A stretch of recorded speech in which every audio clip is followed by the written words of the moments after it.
I was suffering from testicular cancer. I had had my left testicle removed.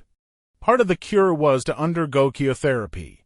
This made me very sick and weak. At that time in my life, I was suffering from sleep apnea, a sleep disorder characterized by pauses in breathing or instances of very low breathing during sleep.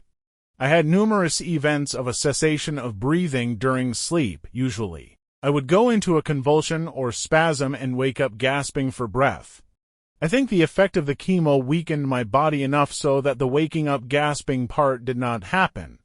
As I lay in bed sleeping, the logic part of my brain flashed a message: breathing has stopped. If it does not resume, death will occur. It was that simple.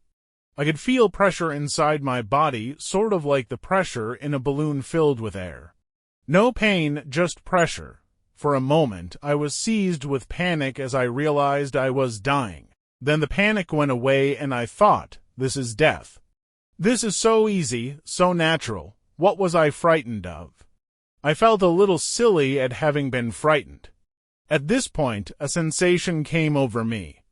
It was a warm emotion that permeated every part of me. It was very peaceful and unique. I had never felt anything like this before.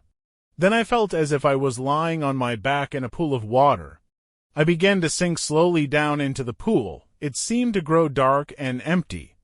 A moment later, it grew bright. Very bright. There was an object in front of me that looked like the sun. It was so intensely bright, but it did not hurt my eyes to look at it. Suddenly, I began to understand things.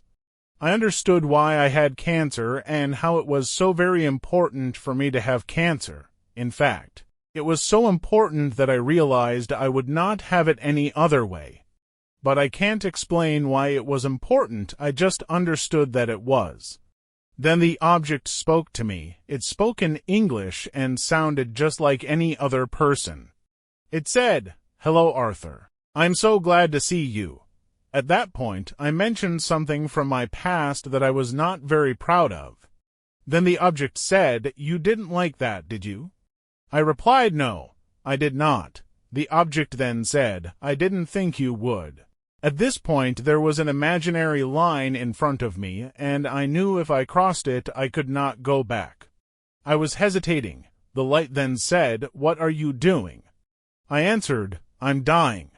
The light asked me, "Are you ready to die?" I replied, "No. There are things I must do."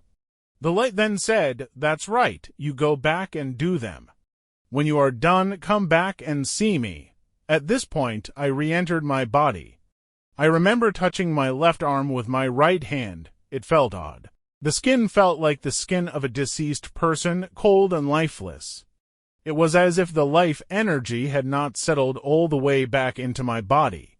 I sat up in the darkened bedroom. I looked at my wife sleeping next to me. I wondered what had just happened.